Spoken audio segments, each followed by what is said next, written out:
코로나19가 계속해서 우리를 위협하고 있습니다. 정말 너무 오랫동안 장기화되고 있습니다. 그래서 우리들이 사람들 간의 만남이 옛날처럼 그렇게 자유롭지 못하고 있습니다. 그리고 방역을 위해서 생활 속 거리 두기가 이번에도 7월 달까지인가 언제까지 계속된다고 하면서 그렇게 되니까 우리 모든 사람들이 심리적 불안을 호소하는 사람들이 늘어가고 있습니다. 이때 가장 좋은 심리적 방역이 무엇이겠습니까? 든든한 후원자를 우리가 만나는 것입니다. 그야말로 마음을 터놓고 이야기를 할 사람을 만나야 하는 것입니다. 또 마음속에 있는 이야기를 꺼내도 불편하지 않을 그런 친구를 만나야 이 모든 심리적 방역이 좋을 것 같습니다. 그런데 누구보다도 좋은 후원자, 누구보다도 좋은 이웃, 누구보다도 좋은 친구를 만난 사람이 오늘 본문에 있습니다. 본문에 등장하는 한 중풍병자입니다. 이 중풍병자는 스스로 움직일 수 없는 사람이었습니다. 그래서 늘 침상에 24시간 생활하던 사람입니다. 그는 자신을 예수님께로 인도해 줄 사람들로 인해 치유를 받고 오늘 보니까 새로운 삶을 살게 됩니다. 정말 좋은 친구를 만난 것입니다. 중풍병자를 예수님께 인도한 사람들은 예수님에 대한 소문을 들었습니다. 그리고 중풍병자가 예수님을 만나면 좋겠다고 그렇게 생각을 했습니다. 예수님께서 이 중풍병자의 오랜 질병을 고칠 수 있다고 그렇게 믿었다는 것입니다. 때마침 또 예수님께서 자기 마을인 가버나움에 오셨다는 이야기를 들었습니다. 이제 중풍병자에게 예수님을 소개합니다. 그리고 그를 예수님께로 인도합니다. 이 모든 가정입니다. 예수님에 대한 소문을 들었습니다. 첫째, 소문을 들었습니다. 두 번째, 이 중풍병자가 예수님을 만나면 좋겠다고 생각을 또 했습니다. 그 다음에 세 번째, 이 중풍병자의 질병을 고쳐줄 수 있다고 믿었습니다. 그리고 예수님이 이런 분이라고 그렇게 중풍병자에게 소개를 했습니다. 그리고 마지막으로 행동으로 옮겨가서 그를 예수님께로 인도했습니다. 중풍이라는 병은 뇌의 어떤 부분에 혈액 공급량이 줄어들거나 아니면 뇌 안에서 출혈이 일어나서 몸의 일부분 혹은 전부가 마비되어서 말을 하거나 음식을 먹기도 힘들어지는 그런 무서운 질병입니다. 오늘 본문의 중풍병자도 온몸에 마비가 와서 거의 움직일 수가 없었습니다. 사람들이 중풍병자가 누워있는 이제 침상을 메어 예수님 앞으로 나아갔습니다. 이처럼 우리 곁에도 무언가 사로잡혀서 마비된 사람이 너무나 많이 있습니다. 생각이 굳어져서 다른 생각을 할 수 없는 그런 마비된 사람을 말하고 있습니다. 예를 들면 시어머니의 간절한 기도로 교회에 출석한 어떤 며느리가 있었습니다. 친정어머니는 딸이 교회에 등록한 후에 갑자기 더 아프다고 말하고 있습니다.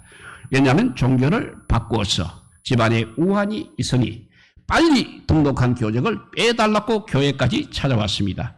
아직 믿음이 없는 사람이기 때문에 그럴 수 있다. 그런 생각에 마비될 수 있다. 그렇게 우리가 짐작은 갑니다만 과거 자신이 믿어온 그런 잘못된 종교에 너무 사로잡혀서 이렇게 생각이 마비되어 있었다는 예가 되겠습니다. 오늘 본문의 중풍병자도 생각이 마비되어 있습니다. 언제나 이런 답답하고 불편한 생활이 끝날까 그래도 막연한 기대를 가지고 살아왔을 것입니다.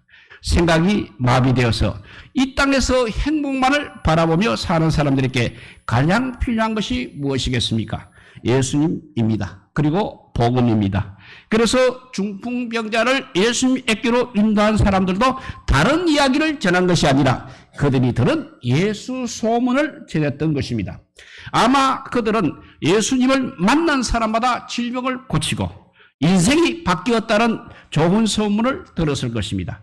어떤 또 질병이든지 못 고치는 질병이 없다는 이야기도 역시 들었을 것입니다.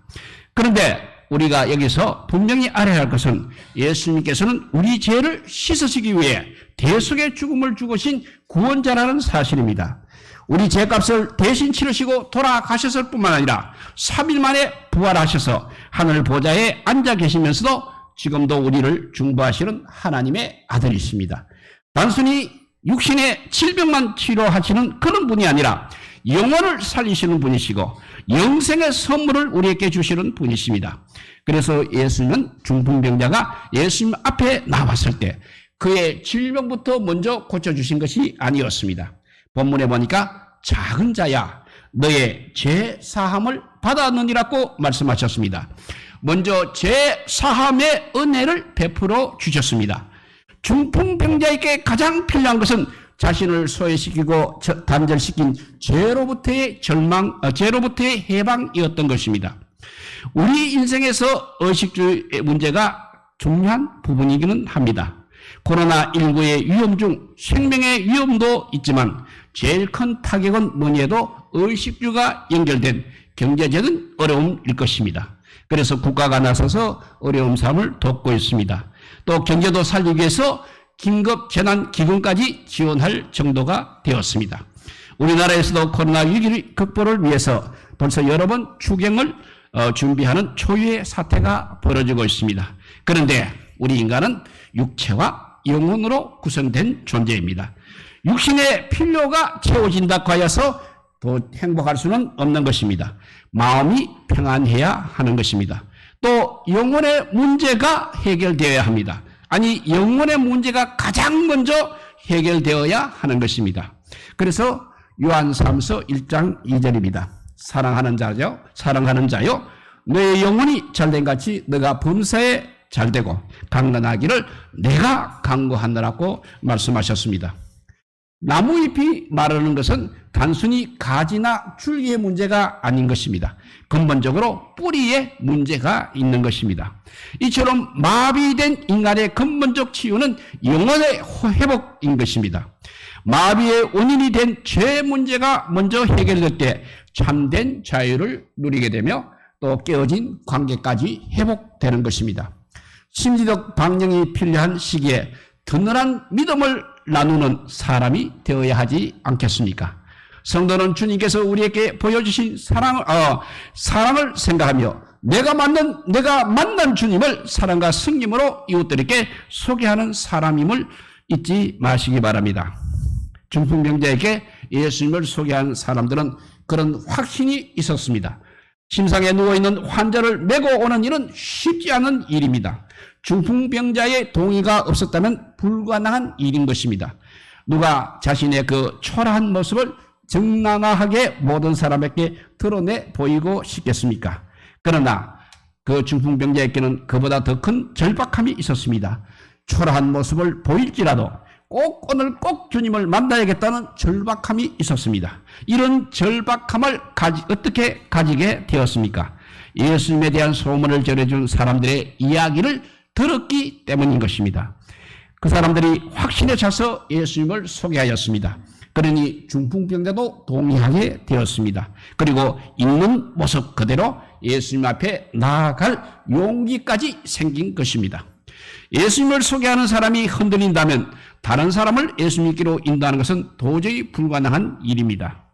힘들고 지쳐있는 사람들에게 예수님을 소개하기 위해서는 예수님에 대한 자기의 확신이 먼저 있어야 합니다. 단순히 믿습니다 그런 확신이 아니라는 것입니다. 예수님을 내 인생의 주인으로 모시고 난 후에 내 안에 일어나는 변화를 경험한 확신이 있어야 하는 것입니다. 그리고 내면에서부터 흘러나오는 행복한 표정도 있어야 합니다. 또 영생을 소유한 사람의 넉넉하고 온유한 인품과 품격이 그의 행동과 그의 언어에 항상 묻어나야 하는 것입니다.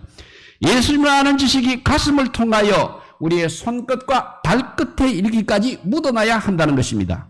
그런 삶이 영생에 대한 소망을 갖게 합니다. 또 예수님께로 나아가는 안내 표지판이 될 수 있는 것입니다. 언제부터인가 이런 복음의 능력은 사라지고 말만 앞서는 성도들이 많아지고 있는 현상입니다. 그러니 전도를 해도 그냥 사람들은 겉만 멋있는 교회를 찾고 있는 것입니다. 그래서 갈수록 전도가 어려워지고 교회의 부정적인 요소가 많아진 시대입니다. 우리 성도들이 관심을 갖고 회복해야 할 것이 무엇이겠습니까? 우리가 믿는 삶의 증거가 되겠습니다. 그 사람만 봐도 삶의 증거가 나타나서 예수님의 향기가 느껴지는 삶입니다. 그리고 예수님처럼 예수님을 생각나게 하는 삶을 살고 있습니다. 또 주님처럼 연약한 자와 함께합니다. 또 지역사회와 더불어 살아가는 성도의 모습, 이런 모습이 있어야 많은 사람들이 관심을 갖고 회복할 수 있는 것입니다. 중풍병자를 예수님께 인도한 사람은 또 장애물을 만나도 결코 포기하지 않았습니다.